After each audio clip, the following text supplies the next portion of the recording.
I never imagined finding a pregnant girl crying at a gas station would change everything. The sound of the bell chimed as I pushed open the door, the smell of stale coffee mixed with a hint of desperation hanging in the air. My heart raced. It was late, the kind of dark that swallows the world whole. When I turned towards the pump bay, there she was, by the flickering lights, her face crumpled like a piece of paper. Tears streamed down her cheeks, sparkling against the cold grit of the pavement. Her hands trembled, resting on her belly as if cradling a secret too heavy to bear.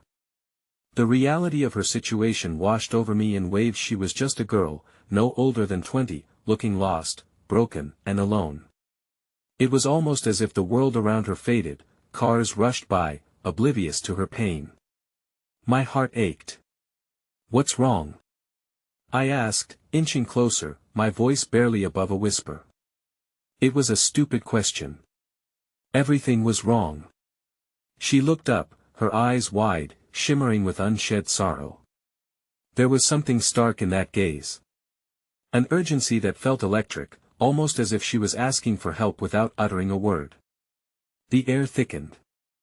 I wanted to reach out, to tell her I was here, but words stuck in my throat like shards of glass. I couldn't look away.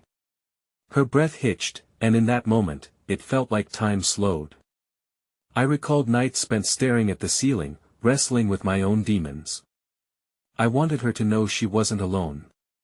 "What's your name?" I managed to ask, hoping that she might see me as something more than just a stranger. She took a ragged breath, and I could see the battle inside her. "Claire," she finally said, trembling as she met my gaze. Just like that, she became real. As she spoke, her voice shook. I don't know what to do. Words poured out, mixing fear and uncertainty. The baby kicked and I felt my chest tighten. I wanted to protect her. I felt it in my bones. But how could I protect her when I was grappling with my own chaos? I lived in a world of broken promises and fading dreams. My family distant, my friends drifting. What could I offer? A momentary distraction or an outstretched hand? The ground beneath us felt unstable, as if it might swallow us whole. Cars hummed in the distance, the world continued to spin while we stood frozen in our shared anguish. Could I help her? Or would I just end up adding to her burden? As we stood there, time stretched thin, a sudden commotion broke the silence. A rusty truck came screeching to a halt, headlights piercing the dark. Shadows formed beneath it, figures emerging with urgency. My instincts kicked in. Were they friends? Foes? Claire's eyes widened with terror, and I felt the heat of panic radiate between us. Was this help or danger? What had I just stumbled into? Hey, before we continue with this amazing story, I need to give you an important heads up. Many subscribers have reported that YouTube unsubscribed them without warning. Take a quick second to check the red button below to make sure you're still subscribed to the channel. I'd hate for you to miss any of the exclusive content coming soon. And while you're there, smash that like button. It really helps me out with the algorithm. Oh, and tell me in the comments, which city are you watching from? I love getting to know every amazing person who's part of this community. Your participation makes all the difference. Let's connect. The figures emerging from the truck were men, 3 of them. Shadows melted into form, their faces obscured by the darkness, but their intentions seemed ready to slice through the tension like a knife. Claire instinctively took a step back, her eyes darting between me and the approaching strangers, panic tightening her features.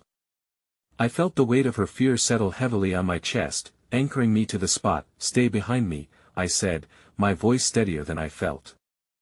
I stepped forward, putting myself between Claire and the men, even though the knot in my stomach twisted painfully at the thought of what might happen next.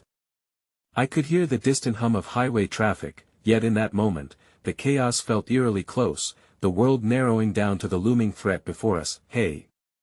One of the men shouted, cutting through the quiet, his words laced with frustration. "We're just here to help. The car's broken down, we need gas." His hands raised slightly, showing they were empty. "We got no problem with you two, we just need some assistance," but Claire's breathing quickened, and I could feel her heart racing beside me. I wanted to reassure her, to tell her that everything would be alright, but the truth was, I was just as scared. What kind of help were these men offering? Their intentions felt shrouded in mystery, and my protective instincts kicked into overdrive. "That I don't think you should get any closer," I warned them, glancing over my shoulder to meet Claire's terrified gaze. "Why don't you just stay back?" the second man laughed, a sound that dug into my nerves. "Look, man, we're not here to cause trouble. We just need gas, okay? We don't want to scare your girlfriend." "Shut up." Claire's voice rang out, a surprising burst of strength that took us all by shock. "I'm not your girlfriend." Her tone was fierce, yet I could hear the tremor beneath it. I took her hand, squeezing it gently, trying to fortify her. There was power in the way she stood her ground, an ember of resolve emerging amidst the chaos. "Look, Claire," I said softly, keeping my eyes on the men, "let me handle this. Just stay close to me." Her grip tightened around my hand, and I felt an unfamiliar warmth flowing through my veins. Despite the danger, she was real fierce, beautiful, and desperately reaching for hope. "Hey!" The first guy shouted again, a hint of irritation lacing his voice. "Just let us fill up, and we'll be on our way.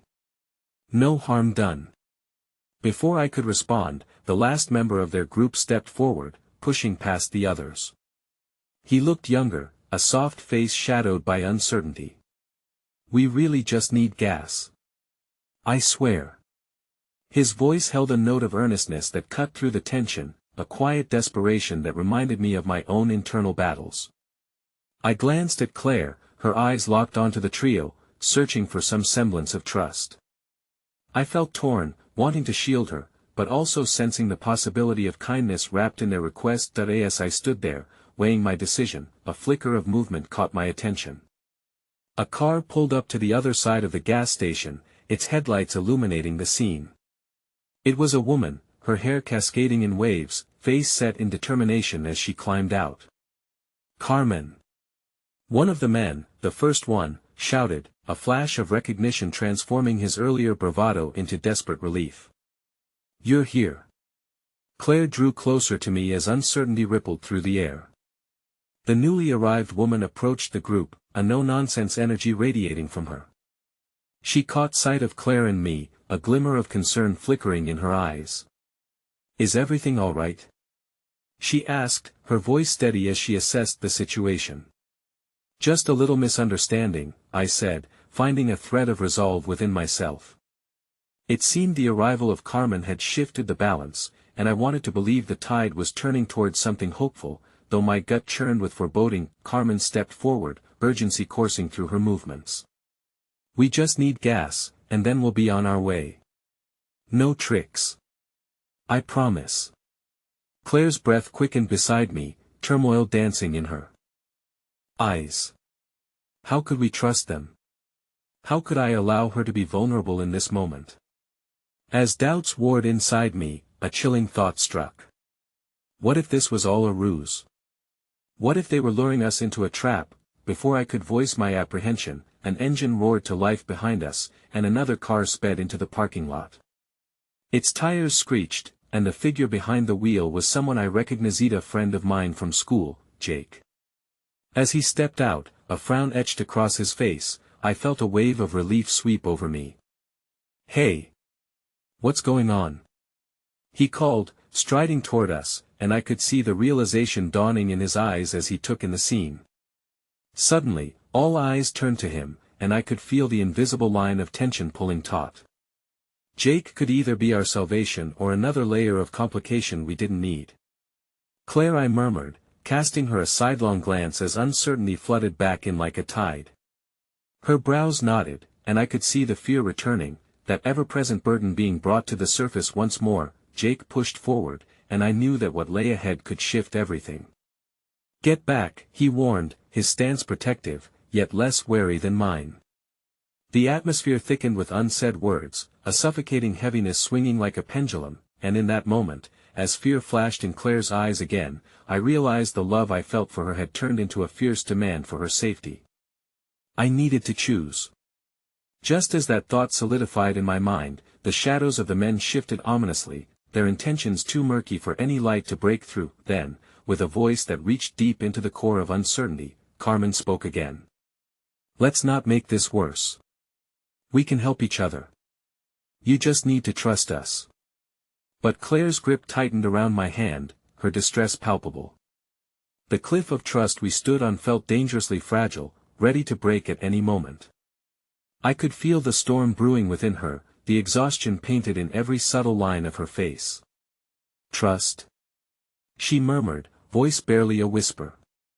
The question hung in the air, laden with hope and fear intertwined, and I knew something pivotal was about to unfold, the kind of decision that could alter everything. "Claire," I started, but just as my mouth formed the words, a distant wail echoed through the night, a siren growing louder, drawing closer, heralding unknown consequences. The tension peaked, and as the siren wailed in the dark night like a warning, I realized nothing would remain untouched by the hands of fate. The siren's wail painted the night with urgency, pulling us deeper into a moment suspended on the knife's edge of fear and uncertainty. Time fractured, and I could feel the adrenaline racing through my veins, as if each heartbeat became a countdown to some inevitable confrontation.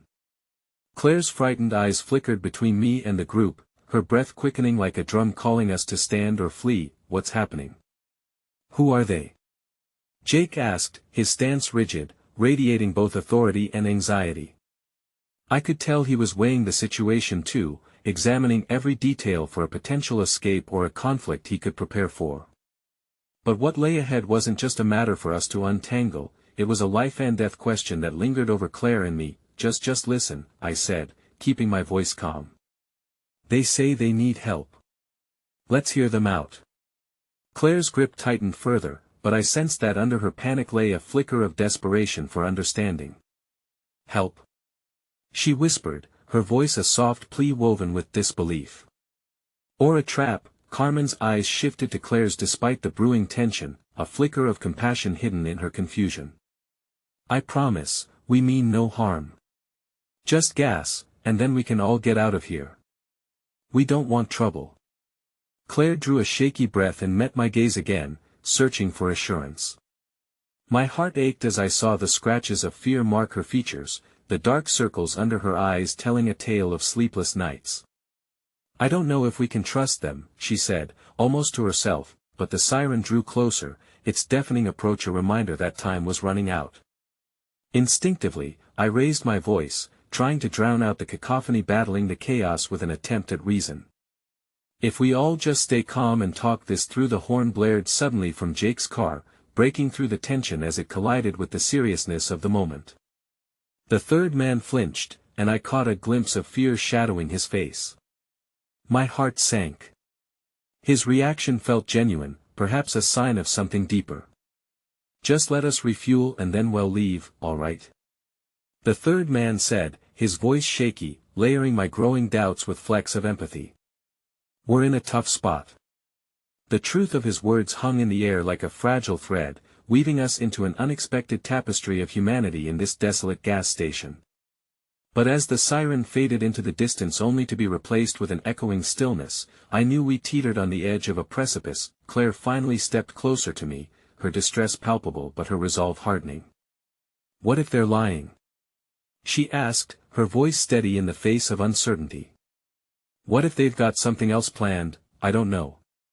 But I do know we can't let fear paralyze us," I said, trying to project strength even as my bones shook beneath the weight of her gaze. The looming shadows felt more defining than before, edging closer as if to squeeze the answers out of us. Jake looked between us, a crease forming at the bridge of his nose. "We should find a way out of here. This feels off. How can we trust them?" Just then, Claire let go of my hand, taking a daring step forward toward the trio. "You say you just need gas. But if we help you, how do we know you'll honor that?" Her voice echoed against the cold metal of the gas station, fierceness igniting a flicker of hope and vulnerability on her face. The men exchanged glances, their confidence wavering under pressure. "Because we're not looking for trouble," the younger one stammered, glancing nervously back at Carmen. "We just got caught up in some rough circumstances." Our car broke down not far from here, and we're just trying to get home. Home, Claire repeated, her voice filled with an aching softness. I could feel the weight of that word hung heavy with the longing of safety, the warmth of familiarity, things we all craved. Carmen stepped forward again, her raw honesty breaking through the fog of suspicion. Look, I know we seem sketchy. But please, I promise we're just trying to survive. Just like you. Claire's eyes softened with understanding, just for a moment, as if she could see the thread of shared suffering. What if we help you and you don't keep your word? She asked, but there was a note of empathy surfacing in her tone. That we don't have it easy either, all right? We're not predators waiting to pounce, the younger man chimed in. We just want a chance to fix what's broken to get back to where we belong. But as hope flickered on the edges, the siren grew louder in the distance again, and I could feel the impending threat lurking just beyond the veil of night. It reminded me that desperation could bring out the best and the worst in people, and at this moment, our fragile honesty walked hand in hand with the potential for disaster. I opened my mouth to speak, to break the silence that had grown unbearable, when out of the shadows behind the gas station came a new figure, a man cloaked in darkness. His face barely illuminated under the flickering neon lights, but his presence set off alarm bells within me. What's going on here? He demanded, voice a low growl that sent chills down my spine. The sudden shift in energy hit me like a tidal wave as Carmen and the men flinched, exchanging looks of fear that sent red flags waving everywhere. Claire stepped instinctively behind me, her eyes wide with alarm, the truth dawning heavy upon us that we had stepped into something far darker, weaving a collision course with the unpredictable threads of fate. Just as I thought we might escape this moment, here stood the revelation, a new threat emerging to tilt the already unfathomable situation into a deeper abyss. I was about to find out just how far the tendrils of danger would reach and how high the cost would be for trust in a world where shadows loomed large.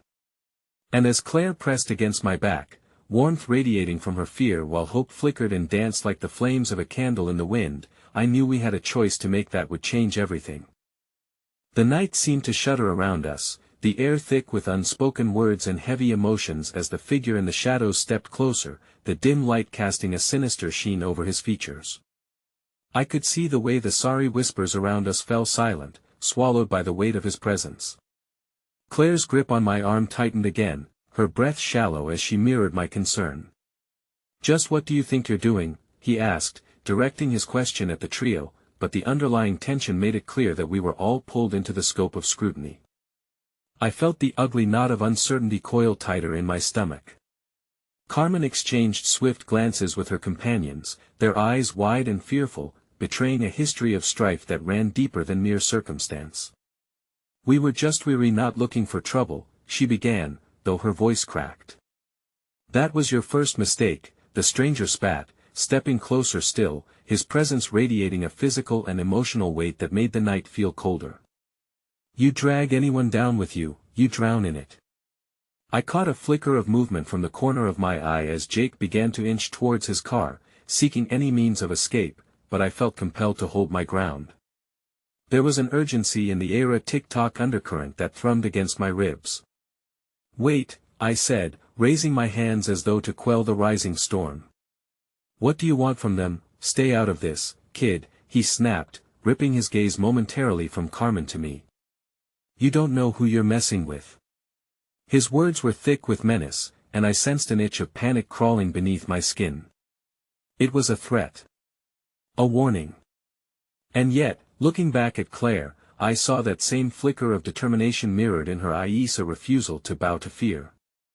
You don't have to do this, she spoke up, stepping away from the wall of solid safety I represented. I wanted to reach for her, to pull her back, but I felt a strange pride burgeoning within. Mesh was finding her voice even in danger. We're all just trying to survive. The stranger's laugh was cold, devoid of humor. Survive? Look around you. There's no survival here, just a cycle of despair. His words hung heavy like smoke. You want to help them?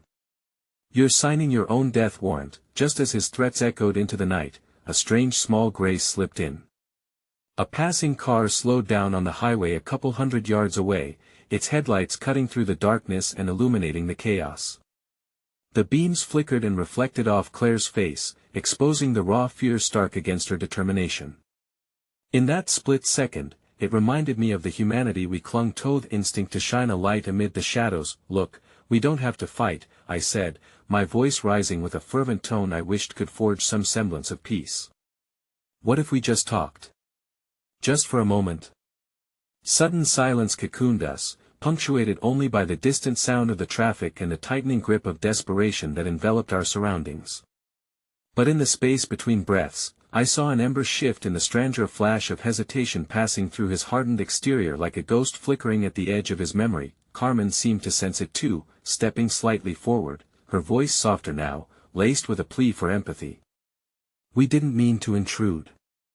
We just need to get to our destination. We can help each other. It doesn't have to go down this way. That I don't trust you," he muttered, yet there was a trace of doubt threading through his defiance, a whisper of uncertainty that could maybe ignite a spark of change. But before I could seize the moment, a guttural shout erupted from the shadows behind him, a second figure materializing with a haunting presence, an explosion of rage that split the fragile air. "Get your hands off her!" Or I swear in an instant, the attention shifted wildly as a young woman lunged forward, desperation blazing in her eyes like a wildfire of emotion. She was trembling, her hair wild and disheveled, the tears trailing down her cheeks illuminating a raw vulnerability as she reached for Carmen. "Are you okay?" she gasped, glancing back at the man in a frenzied panic. "I can't find the others."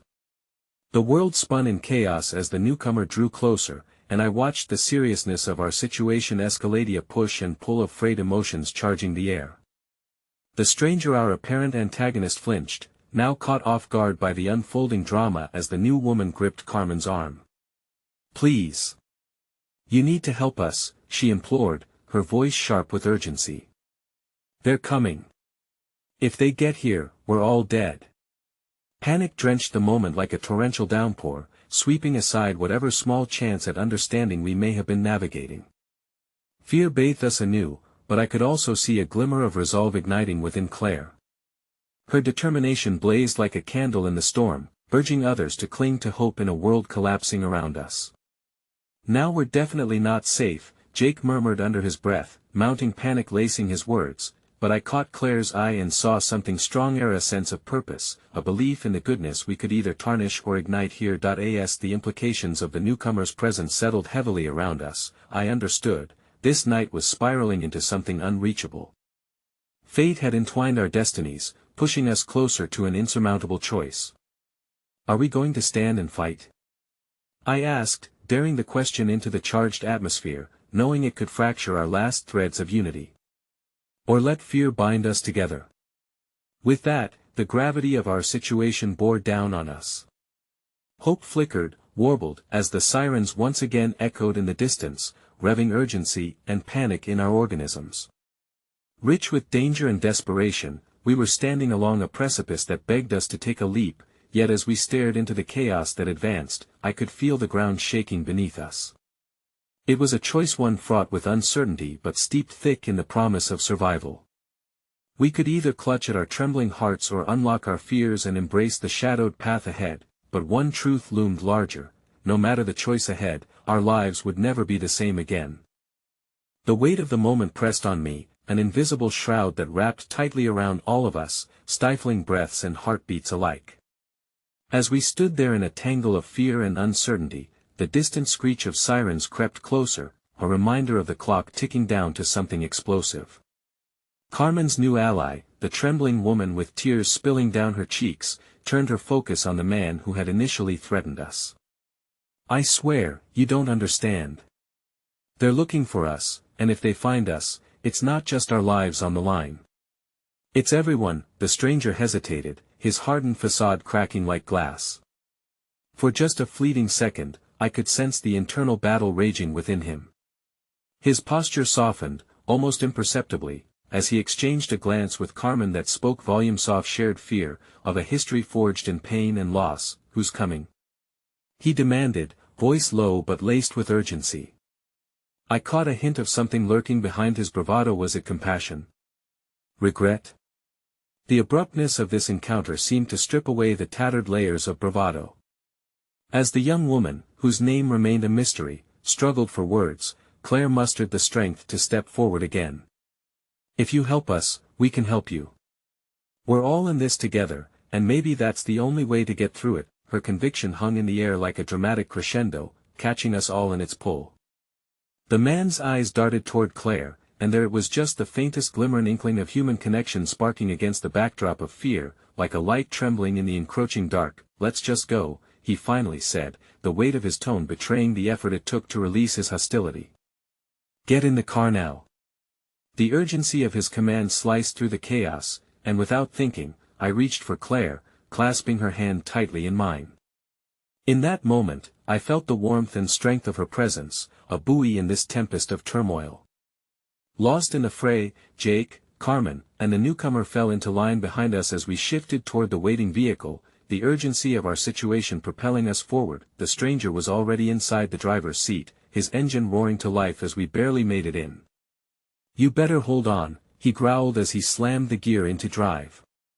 The tires squealed against the pavement, propelling us into the night as the world outside blurred into streaks of color and shadows, but my focus remained on the shifting dynamics within our cramped quarters. Claire glanced back at the newcomer, her expression a mix of concern and determination. "What's your name?" she asked urgently, breaking the heavy silence that had filled the car. "Lila." The woman's voice was shaky, but the strength in her eyes was slowly returning. "I was with a group, but they've been picked off one by one. They're hunting for me, for all of us. We can't hide forever." My heart sank at the thought of impending doom, but alongside that dread was a burgeoning fire of resilience. Carmen leaned in, encouraging Lila to share what she could. "We need to know what we're up against. Any idea who's after you?" As Lila pointedly began to recount her story, a picture emerged, one of a ruthless gang that preyed on the vulnerable, drawing them in with false promises only to strip away their hope and freedom. My stomach twisted at the realization. This was a narrative full of broken lives and shattered dreams, a mirror reflecting our own fears of helplessness. Suddenly, Lila stopped mid-sentence, her eyes wide with fear. "They know I'm missing. We have to go now." That I could feel the tension mount, pulses racing as the stranger, whom I now tried to trust against every instinct within me, shifted gears, taking hard turns and veering away from familiar streets. I locked eyes with Claire again, searching for a thread of hope to pull me through, but for the first time, I saw fear nestled in her resolve. "Where are we going?" Jake shouted over the hum of the engine, his voice coated with urgency. "Somewhere safe," the stranger barked defensively, but I could see the fear beneath it, to a fear that mirrored our own. The possibility of safety felt like a distant beacon, flickering on the horizon while we veered through an uncertain night. 10 minutes turned to agonizingly long seconds as we raced into the unknown, our lives hanging in the balance. I caught sight of sirens flashing behind us, blaring like war drums, growing louder with each beat of our hearts. "Please, take a left," Lila urged, desperation threading through her words, and the stranger complied, hardly making the turn as the sound of pursuing vehicles shrilled in the distance, drawing closer like a predator closing in on its prey. My mind spun, frantic. The threat from behind, the uncertainty of the road ahead, everything melded into an insurmountable reality I hadn't prepared for. We were stumbling deeper into this chaos, with shadows clinging to us like second skins, and every moment felt as if it was slipping through our fingers. That I in the back seat, Carmen clasped Lila's hand tightly. "You're not alone," she whispered, her voice a soothing balm against the turbulence that raged within. But then, just as Lila began to respond, ready to share her truth, a blinding light cut through the darkness ahead, illuminating the road, and all our fears burst wide open, a realization hitting me like a vacuum. "Stop the car!" I shouted, dread curling in my gut as the lights came closer, revealing figures on the roadside. "That's them!" Through the chaos, each second stretched infinitely, and as we faced the roaring storm ahead, I realized we were on the brink of something monstrous, and it wasn't just survival we were fighting for anymore. The sound of the sirens faded momentarily as the blinding lights illuminated the figure standing at the gas station. My heart raced, pumping adrenaline that coursed through my veins like wildfire. The stranger slammed the brakes, sending us jolting forward as Lila gasped, her fingers twisting nervously in Carmen's grip. Go, go. Claire urged, her voice strained with a frantic urgency as she pressed a hand against the window, peering through the glass to decipher what was unfolding ahead. The car lurched to a stop just short of the figure, and I squinted through the windshield, trying to make sense of it all. There, silhouetted against the harsh glow of the station's fluorescent lights, stood a young girl, barely older than a teenager. Her hair was disheveled, and she clutched her stomach protectively, tears streaming down her cheeks. The moment I saw her, recognition crashed over me, an echo of vulnerability that resonated deeply within my soul. "Please," the girl cried, her voice breaking through the chaos. "Help me. What do we do?" Jake's voice was sharp, layered with tension. "We can't risk it. What if they're using her as bait?" But my heart wrenched at the sight of her desperation. She seemed so small, so frightened, cradling her apparent pregnancy amidst the uncertainty. I glanced at Lila, who had a conflicted expression, her fear mingling with a fierce compassion. It was the same strife I felt to pull, as if we were being collectively drawn toward her pain. The stranger, eyes narrowed and breathing heavily, weighed the options. "We can't just leave her. If they're coming for her or for us might know something," he muttered, his voice hoarse with urgency. Before I realized what I was doing, I was out of the car, the cold night air slapping against my face as I approached the girl cautiously. "Hey, it's okay," I said softly, trying to soothe her quivering frame. "We're here to help," but there was a clash in the air, a sharp tension that sent prickles crawling up my spine. I felt the weight of my decision press down as I stepped closer, becoming acutely aware of the shadows gathering behind. The sirens in the distance had quieted for now, but the threat lingered, just out of view. "Please." She sobbed again, chest heaving. "I can't be alone." What's your name?"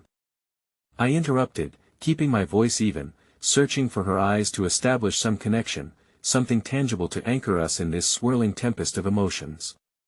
"Mia," she barely managed, and it struck me how young she seemed, as if all of this, the danger, the turmoil, and especially the life she carried within her, were far too heavy for someone so fragile. Lila stepped forward, her senses engaged. "Mia, who's looking for you? Is it the same people after Lila?" Mia's gaze darted anxiously, scanning the environment around us as if she could already sense the encroaching darkness. "Yes, they want to hurt me. They've taken others. I'm not safe here." I glanced back at the car, sensing the urgency and intensity swirling in the minds of my companions. The stranger was poised, ready to bolt and leave this fragile girl behind, and I knew that if we didn't make a choice soon, we could lose everything: the chance to help her, to connect with another wounded soul amidst our chaos. "Please," Mia's voice trembled like a fragile leaf caught in an autumn breeze, "I need you." I nodded, desperation stabbing through me. My instincts urged me to grab hold of this moment, to offer her the kindness that life had deprived her of. "Get in the car," I said, stealing glances at the others. "We'll figure it out together." Abruptly, a loud crash echoed nearby, turning everyone's attention sharply. The stranger's face went pale as the sound intensified. An unmistakable wave of deranged laughter punctured the air from where the gas station attendant had been moments before. "They're here." Lila gasped, stepping instinctively closer to Carmen. That I felt my breath hitch, my heart racing alongside the pulse of terror mingling in the air. But within that dread, a flicker of resolve ignited. This was the moment I had feared but longed to confront. With a protective instinct rising within me, I turned back to Mia. "Now, hurry." Just as she took a tentative step toward the car, headlights flickered into view, sharp and menacing, illuminating the night with a blinding intensity. A group of rough figures emerged from an alley, screaming obscenities that dripped with malice, each step toward us echoing like a countdown to calamity. "Run!" I shouted, grabbing Mia by the hand. Our world spiraled into chaos, the clock of fate ticking louder than ever as we fought to escape our pursuers. But as we dove into the vehicle, I couldn't shake the feeling that something more sinister was playing out. I looked intently at Mia, searching for hope even as darkness threatened to swallow us whole, and there it was again. Something shifted in her gaze, a flicker of something amiss. Wait. She hesitated, panic dancing in her eyes. I have to tell you something important. And in that moment, I realized that the very revelation of her secret could change everything again. Her words hung in the air, heavy and fraught with possibility, a defining choice within the maelstrom of fear as we braced ourselves for a reality we were just beginning to comprehend. The shouts grew louder, swelling like a tide, drowning out all reason as I clutched MIA's hand tightly. We have to go. I urged, feeling her hesitation as a sinking weight in my stomach. Sweat trickled down my back, mixing with the sharp breath of fear that filled the air, but something in Mia's wide, imploring eyes held me at bay. Please, she pressed, her voice a frail whisper beneath the cacophony of chaos. You don't understand. It's not just my life. It's about the baby. The urgency in her tone shattered through the chaos around us, pulling me back from the edge of sheer panic. What do you mean? I asked, trying to steady my racing heart, trying to keep the chaos from swallowing me whole, but MIA's gaze was now drawn behind me, her face paling further as the figures emerged from the Shadowsa chorus of grim figures, stalking forward with looks that suggested they thrived in darkness.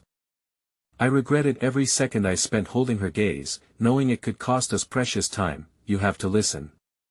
She implored again, her grip on my hand tightening. They want the baby. They think it's the key to something big, something dangerous. I felt the bombshell drop, echoing like a ticking clock in the confines of my mind while panic flared within me. The key to what? I demanded, but I could see the strain in her face, the depletion of someone worn thin by fear and grief. She squeezed her eyes shut, drawing strength from whatever deep well she had left. They want to control it, to use it as leverage. I didn't want anyone to know, but wait. Lila interrupted, tossing her head toward the encroaching figures. This isn't the time, Mia. We need to move. Now. The car felt both like a haven and a prison, a temporary shelter that threatened to collapse at any moment with the rise of our pursuers. As we all slipped inside, I noticed the stranger fumbling with the car keys. Claire's voice layered over the chaos, urging him on. What are you waiting for? Drive, but MIA's hand still felt so fragile in mine, and the urgency in her eyes shouted louder than the terror around us. You don't understand. They have people working for them all over the city. They won't just stop at whatever's happening here tonight. The reality of her words crashed over me, a wave of despair that threatened to unsettle even the strongest of us in the car.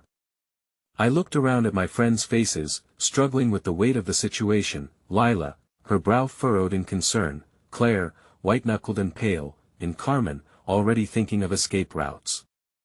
This wasn't just a flight from danger, it was a reckoning. And we were standing at the precipice. The stranger finally dropped the keys into the ignition, roaring to life as the headlights flared and dimmed like a heartbeat racing against time.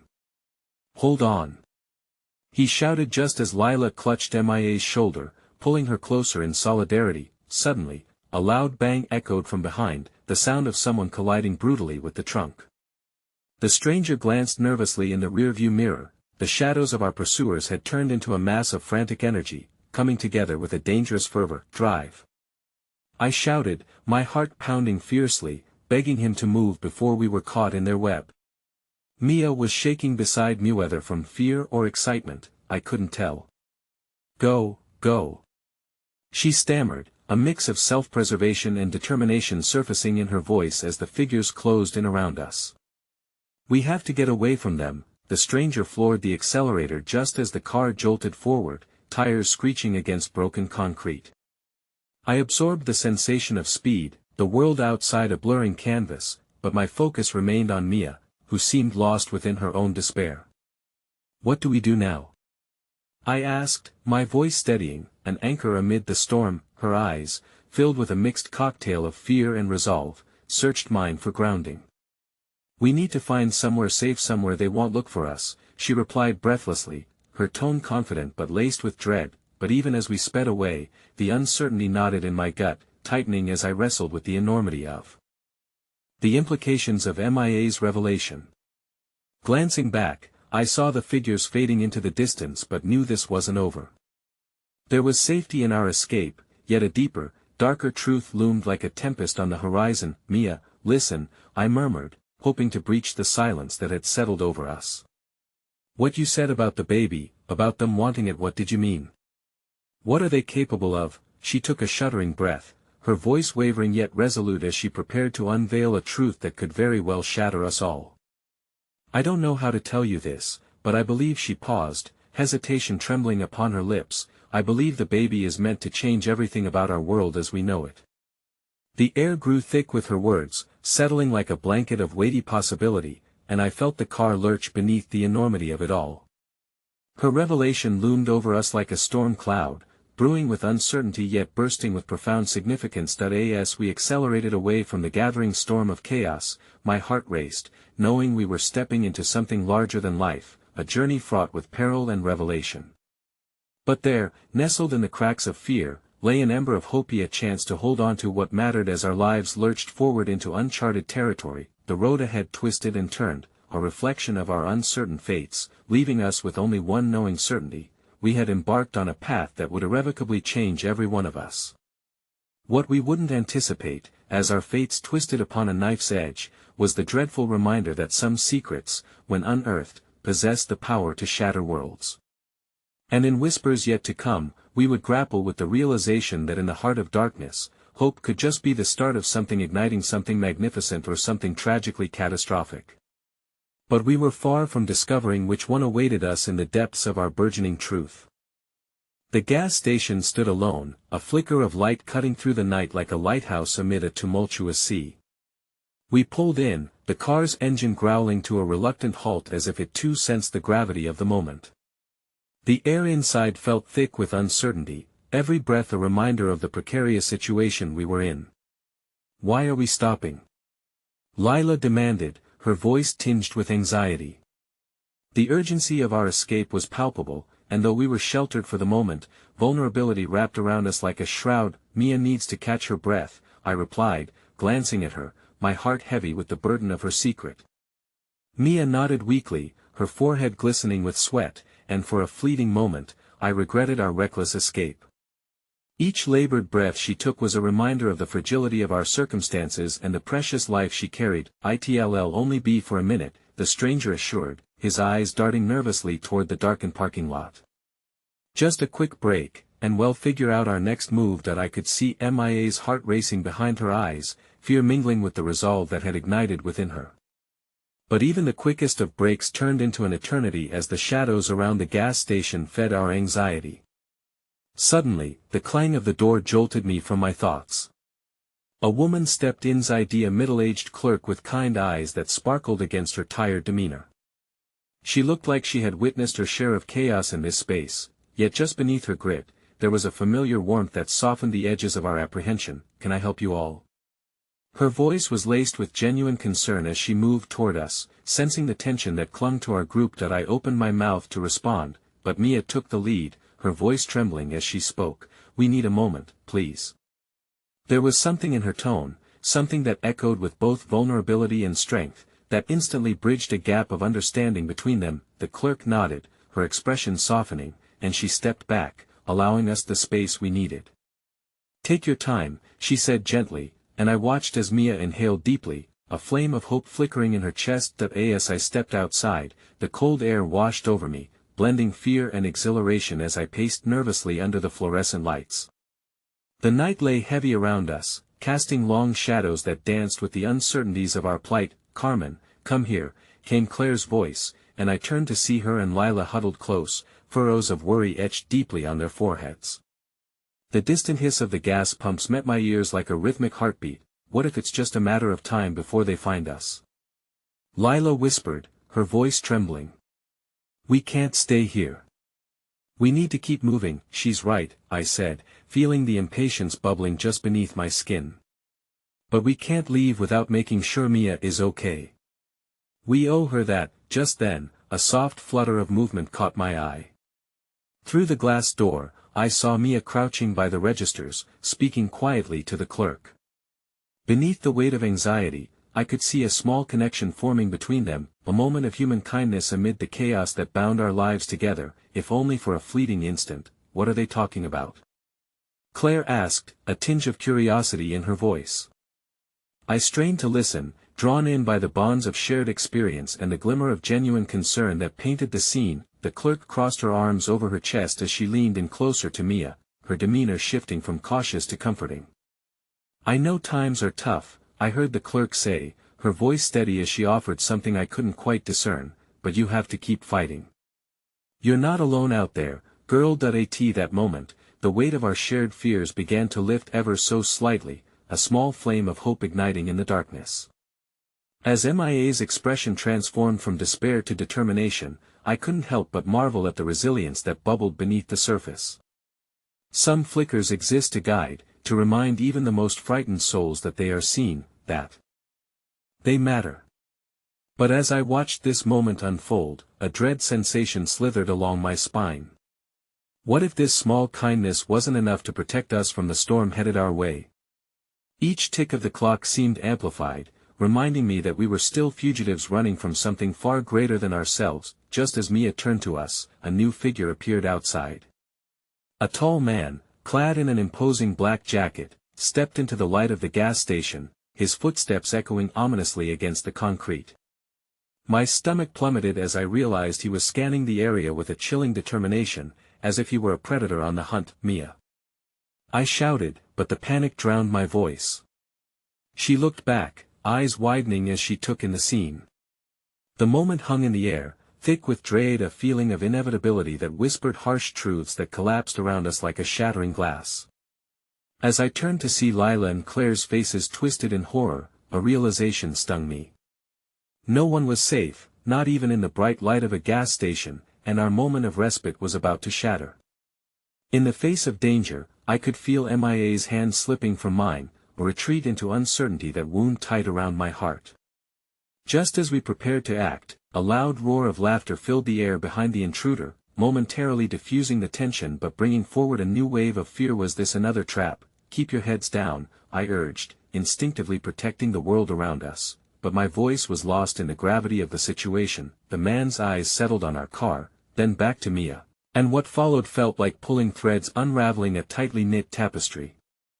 I knew then that our reality was about to be forever altered, laden with new challenges and dark discoveries yet to unfold. With one final glance at the clerk, her expression a plea for understanding, we knew we stood on the brink of calamity, teetering between the safety we craved and the darkness that loomed ever closer. The next moment would define everything. The path we chose could lead us to redemption or into the heart of a sinister web from which there might be no escape.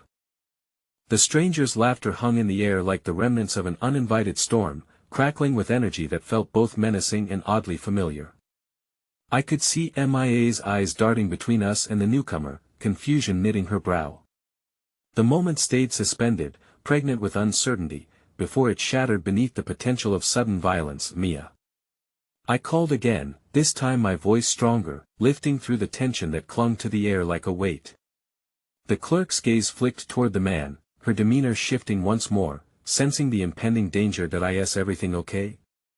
She asked, but the bravado in her voice wavered, revealing the cracks in her calm exterior. Before I could reply, the man stepped closer, his gaze fixed on Mia with a hunger that made my insides twist. You shouldn't be here, girl, he said, almost mockingly, as though he knew secrets about the shadows that trailed us, about the choices we'd made that had led us into this precarious moment. No. I shouted again, feeling the impatience of my fear clawing at my throat. I moved in front of Mia instinctively, an instinct deep within me flaring up to protect her at all costs. You don't know what she's been through. Oh, but I do know. His voice turned cold, layers of comprehension hidden beneath those words that sent chills racing down my spine. And I know just how it will all end. As the tension spiraled, the flicker of connection Mia had made with the clerk moments earlier appeared to deepen. The woman's expression had shifted from concern to fierce determination, a quiet solidarity in her eyes that I didn't want to ignore. Mia, come with me, the clerk said suddenly, motioning toward the back of the store. We can talk there, away from all this. The urgency in her voice had weight, a lifeline thrown into the turbulent waters we were drowning in. Mia hesitated, her eyes darting between the clerk and the man. That tiny flicker of hope sparked in her heart, urging her forward. Yet the man was undaunted, stepping between her and the door with unyielding resolve. "I wouldn't do that if I were you," he warned, glancing sidelong at the clerk, a condescending smile creeping across his lips. "You know what happens when people meddle where they don't belong." A token of fear clenched my insulin as the clerk remained unwavering, her gaze steady despite the threat looming over us. "You don't control her," she countered, the fire of rebellion igniting in her voice. "You can't bully someone whose spirit has been forged by hardship." Behind me, I could feel Claire's panic rise anew, a stark contrast to Lilith's determined silence, which felt like a fragile resolve pooling at her feet. In our shared confrontation, uncertainty swirled around us like a dark storm cloud, pregnant with the weight of life-altering decisions. "Let her go," I warned, my voice a desperate plea tangled in my emotions. "You're not going to take anything from her ever again." For a fleeting second, a glint of surprise flickered behind the man's contemptuous demeanor. Perhaps I had caught him off guard, or maybe he was simply amused by the defiance that lit someone so vulnerable. Yet the spark of defiance was quickly extinguished, replaced with a slow, chilling smirk that widened across his face. In that moment, time stretched like taffy, seconds turned into minutes as we fought against the current threatening to drag us under. I focused desperately on Mia, my heart thumping wildly at what lay ahead. Could she feel the spirals of hope and fear coiling inside me? I had to believe she could. The clerk maintained her strength, stepping forward with an aggressive stance that settled my nerves for a moment, bolstering the resolve I'd thought was depleted. "You want her?" she challenged, her voice steady. "Then you'll have to go through me first." But before words could escape my lips, the laughter echoed again, derisive and hollow, as the man leaned closer, invading the fragile sanctuary we'd built in just a few moments. "You'll be sorry for this," he hissed, eyes locking onto Mia's, where a flicker of realization sparked amidst the overwhelming fear she'd been trying to contain. Then, suddenly, he turned away, calling over his shoulder, "But know this, help will only stand in your way." He stepped backward, the shadows swallowing his figure before turning to the door, pausing with a lingering malice. "Run while you still can. Your time is running out." The finality in his tone crashed over us like an avalanche, shaking my every resolve. My thoughts spiraled chaotically. Would we actually take the clerk's offer and disappear into the back? Or should we face this threat head-on, and risk everything we still had in our fragile grasp? As the door swung shut behind him and the clerk spun around quickly to us, her expression filled with the fire of those who make unspeakable sacrifices for strangers, a sinking dread filled my heart. Something deeper, darker than mere threats filled the atmosphere, echoing in silence. "Mia, we need your decision," I urged, the weight of doubt mixing with an unyielding determination. "What do we do now? Are we going to let fear control us?" Mia's voice teetered along the precipice of courage and uncertainty. "Or are we going to stand and fight?" Just then, the gas station's lights flickered ominously, momentarily plunging us into darkness, every shadow suddenly stretching like grasping hands. Behind us, Lila gasped, and Claire's fingers tightened around my wrist, pulling at my reality. But the words hung in the air like an unspent promise. What if Mia's choices could lead us down a path we weren't ready for? With hearts racing in tandem, we braced ourselves for the storm we were about to unleash. The revelation stung like ice water splashed upon my face. Our lives had tethered together in an unforeseen twist of fate, but at what cost? And just when it seemed we could plot our escape, the ground beneath us began to quake, threatening to swallow the hope we had fought so fiercely to cling to. Just then, Mia's phone buzzed in her pocket, a sound so minor yet so explosive as we stood at the precipice of our fate, all ready to unravel in the most unexpected way. As she pulled it out, her face drained of color, and a name glowed ominously on the screen, one we never wished to see again. I took a deep breath, trying to steady myself, though the room felt like it was closing in around us. Mia's phone glowed like a beacon in the chaos, illuminating her features that mixed dread and hope in a way that left me breathless. "No," she whispered, her voice trembling. "It can't be. Who is it?" Lila stepped forward, bracing herself against the counter, eyes darting between Mia and the door, anticipating the next wave of danger. He was the one coming for me, Mia choked out, glancing back toward the door, as if expecting it to burst open at any moment. The one who said they wanted to take the baby. Fear coursed through me, a palpable force, almost suffocating. All of us were unwittingly enmeshed in a web spun from dark intentions and looming threats. The man from before, the one who had as much contempt as he had promised, was clearly not finished with Mia, nor with us. It isn't safe here, I said, urgency layering my tone. We need to decide the next step together, but around us, panic simmered like an unresolved tide. No one dared to speak, each caught in the cyclone of decision-making as the ticking clock warped time into an unbearable stretch of uncertainty. Just then, Mia's fingers danced delicately over the screen, and I could see her working through the options, the choices that could either save us or seal our fate. With her heart in her throat, Mia hit answer, and the ringing was met with silence briefly before she drew in a shaky breath and exclaimed, "What do you want?" There was a pause on the other end, and it thickened the air around us, curling tightly like the whispers of an oncoming storm. My heart pounded, each thump an explosion of rage and fear mixed, wishing desperately to protect her, to hold her tightly and shield her from whatever shadows loomed closer. "Mia," came a voice smooth and chilling, as if he were savoring a lingering taste of darkness. "You can't run away from what's coming. The baby is already a part of this world, and it's too late for you to hide." That moment, like a photograph crystallized in time, felt suspended in an emotional echo. A feeling of dread thundered down on us like a real storm breaking forth, as realization set in. I glanced at Claire, who was livid with frustration, clenching and unclenching her fists, battling past the pulsating fear in her heart. Lila's brows knitted together, determination creeping over her features, refusing to be swept away in despair. Mia stiffened, her eyes glistening with lost memories and all that she had sacrificed. "I'm not afraid of you," she fired back, but I could see the cracks beginning to form. Fear seeped beneath the surface, pressing against the resolute facade she was trying to maintain. "I'm no one's pawn, bravery will be your downfall," the voice replied, a sickening sweetness lacing his wordings. "You think hiding will protect you? I can find you anywhere, and when I do, that little life inside you will be mine." That a visceral chill wrapped around us all. In that moment, it felt surreal. This was more than just a threat, it was a declaration of war. "Mia, you have to cut him off," I urged, drawing closer, willing to take the risk of her truly grasping the gravity of our choices. "We can't lose you, we can't lose the baby. Whatever it takes, you can trust us." Suddenly, Mia jerked back as if caught in an electric current, yanking her phone from her ear. "You don't know what you're asking," she said, her voice barely a whisper, fear and strength colliding in a turbulent fight.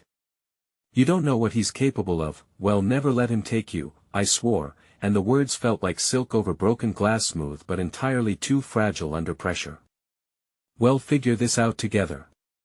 We have to believe that there's a way." But the fear loomed ominously, like a dark ocean threatening to swallow us all whole. As I rallied our group, glancing around the dimly lit gas station, the stakes felt beyond comprehension. The remnants of our small moments of human connection flickered faintly, hinting at a possibility of resilience amidst the chaos we'd each been trying to navigate. "We can't back down now." The clerk suddenly appeared again, urgency igniting her movement, a candle flickering in the dark. "You have to leave. When he finds out you're here, it won't just be you he comes for. All of you. No one is going to hurt Mia," Carmen said, her voice fierce with determination. Amid the colliding emotions, it felt as if the air shimmered, voices echoed with strength while shadows clawed at our resolve, weaving a complex tapestry of fear and hope. Mia looked from one face to the next, finally landing on me, searching for something: reassurance, strength, direction. If we go, we can't let him find us. Not now, not ever." "Then we move," Lila interjected, bold and unwavering. "We all move together. There's safety in numbers. We fight for what's right." And finally, something inside this chaotic night shifted, the realization that together, we could conquer fears that loomed larger than life. As Mia opened her mouth to speak again, the moment turned electric with the weight of potential. "Okay," she finally said, her voice steadier. "I trust you all. But we need to get to the hospital. We have to protect the baby, and I don't know how long we have left." A collective breath filled the air. What lay ahead was uncertain, but a fragile thread tied our fates together, pulling us toward hope brimming at the edge of everything. With newfound purpose fueling our nerves, we all nodded in unison. There was no room to linger anymore. Minutes blurred into a hopeful urgency as we slipped out the back door of the gas station, weaving through the patchy darkness of the night like shadows, intent on facing whatever lay ahead. I could feel Mia beside me, the anchor of her fear and resilience entwined with every step we took together, and it felt like the beginning of something monumental. As we drove away into the murky unknown, the weight of our collective experience immersed us deeper into the night. Whatever awaited us, we were no longer running from the shadows, we were striking back against them, and we would fight together until there was no fight left within us. And in that moment, as the first rays of dawn kissed the horizon, illuminating the paths of those who had once walked alone, I finally understood. It was the connections we forged amidst the chaos, our unyielding love for one another, that would carve the future we sought. "It's time to rewrite our story," I whispered softly, locking eyes with Mia, who held on to the last threads of hope, the promise of change cradled against her heart as we surged forward, united against the tide. After all, the only way one can defeat darkness is to ignite a light bright enough that it leaves a mark upon the world, binding our spirits together in an unbreakable bond, creating a legacy rooted in love, trust, and unyielding strength. And as we drove onward, I believed for the first time that we truly had the power to change everything.